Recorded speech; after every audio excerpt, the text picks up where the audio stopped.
Hello students, how are you all? I hope you all are doing really well. So students, today our topic is festivals of India and आप सबको festivals बहुत पसंद है. एक तो उस पर वेकेशन मिलती है, छुट्टियां मिलती हैं, है ना. उसके बाद सेलिब्रेशन का मज़ा कितना आता है, नहीं. सारे फेस्टिवल्स के लिए अलग अलग तरह की तैयारियां करनी पड़ती हैं हमें. अगर दिवाली है तो पटाखे चाहिए, दिए चाहिए, है ना. ईद है तो ईद में ईदी मिलती है, पैसे मिलते हैं बच्चों को, वो जाते हैं शॉपिंग करते हैं अपने हिसाब से.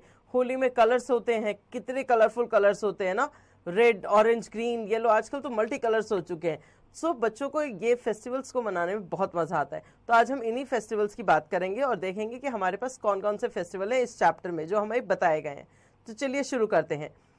इन India we celebrate many festivals. Identify the festivals with the help of clues and write their name by using clue box. यहाँ पर आपको क्लू बॉक्स दिया गया है, उसमें से आपको क्लू बॉक्स में से आंसर ढूंढने हैं और पिक्चर को आइडेंटिफाई करके कि किस फेस्टिवल की पिक्चर है और उसके नाम वहां पर लिखने हैं. तो चलिए शुरू करते हैं. Okay, it is number 1, it is the festival of colour. सबको पता है कि फेस्टिवल ऑफ कलर क्या है? होली.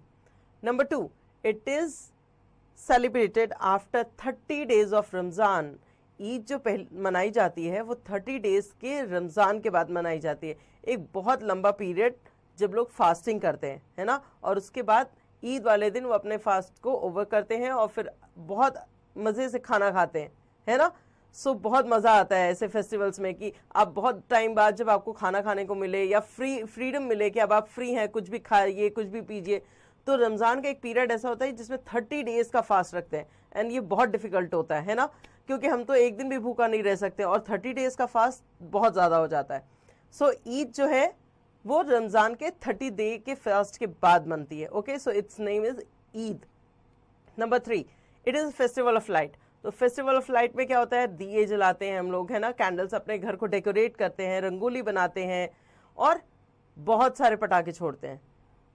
बहुत सारी मिठाइयाँ भी खाने को मिलती हैं. सो सबको दिवाली भी बहुत पसंद है. Now next, move on. Next 4, it is the festival of 6 का ये एक फेस्टिवल है, इसे कहते हैं गुरु पर्व. ओके, गुरु पर्व अगर आपने नहीं देखा है या अगर आपको पता है तो वेल एंड गुड, नहीं पता है तो आपको किसी दिन जब गुरु पर्व मनाया जाता है इस दिन आपको गुरुद्वारे जाके देखना चाहिए कि एग्जैक्टली ये फेस्टिवल क्या है, कैसे मनाया जाता है ना. Number 5, it is the festival of Christians का ये एक ऐसा फेस्टिवल है जो पूरे वर्ल्ड में मनाया जाता है ना. Not even a single country या कोई कम्युनिटी एक ऐसी नहीं है जो मना रही है ना, पूरा का पूरा वर्ल्ड मनाता है. और ये फेस्टिवल क्या है? क्रिसमस में हम क्रिसमस ट्री डेकोरेट करते हैं, केक्स लाते हैं, बच्चों सेंटास को बहुत पसंद करते हैं. तो हम जब भी स्ट्रीट्स में जाते हैं या शॉप्स में जाते हैं, मार्केट में जाते हैं, तो वहाँ हमें बहुत सारे सेंटास देखने को मिलते हैं. सो ये फेस्टिवल बड़ा इंटरेस्टिंग होता है. एक तो विंटर के टाइम पे आता है तो बहुत सारे क्लोथ्स पहन के हम खुद ही टेडी बियर जैसे दिख रहे होते हैं, है ना. तो ये फेस्टिवल जो है क्रिसमस, ये हम जो फेस्टिवल है ये क्रिश्चियंस मनाते हैं बेसिकली, बट ये पूरा वर्ल्ड सेलिब्रेट करता है. तो ये फेस्टिवल है क्रिसमस का. Now number 6, it is the festival of brother and sister. ये फेस्टिवल भी सभी मनाते हैं क्योंकि भाई बहन का त्यौहार किसी पर्टिकुलर उसके लिए नहीं होता कि ये हिंदू मनाएंगे, ये मुस्लिम मनाएंगे, क्रिश्चियन मनाएंगे या सिख मनाएंगे, है ना. ये फेस्टिवल सबके लिए है. जो भी भाई बहन है वो सब ये फेस्टिवल मनाते हैं और इसे कहते हैं रक्षाबंधन. ओके, सो आप एक बार अपने क्लू बॉक्स में चेक कर लीजिए इनकी स्पेलिंग्स और इसे ध्यान से लिखिएगा.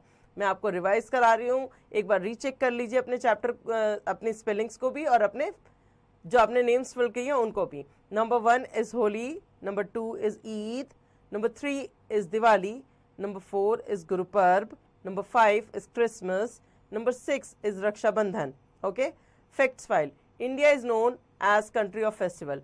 तो हमारी कंट्री को फेस्टिवल्स की कंट्री कहा जाता है क्योंकि एक तो हमारे पास बहुत सारे कम्युनिटी और कास्ट के लोग हैं, हर तरह के लोग हर तरह का फेस्टिवल मनाते हैं और ये सब मिला के हमारी कंट्री में इतने फेस्टिवल्स मनते हैं जितना पूरा वर्ल्ड अकेले नहीं मना पाता है. और हम सारे की सारी इंडिया जो है ना वो सारे मिलकर इतने सारे फेस्टिवल मनाते हैं कि पूरी वर्ल्ड के जो फेस्टिवल्स हैं वो कम पड़ जाते हैं. तो ये है ना एकदम फैक्ट वाली बात कि हमारे लिए कितनी अच्छी चीज़ है कि हमारी कंट्री को कोई इसलिए जानता है क्योंकि हम फेस्टिवल्स के लिए फेमस हैं. सो होपफुली ये चैप्टर्स आपको बहुत अच्छे से समझ आ गया होगा और आपने एंजॉय भी किया होगा. इसकी रिवीजन अब आप खुद से करेंगे.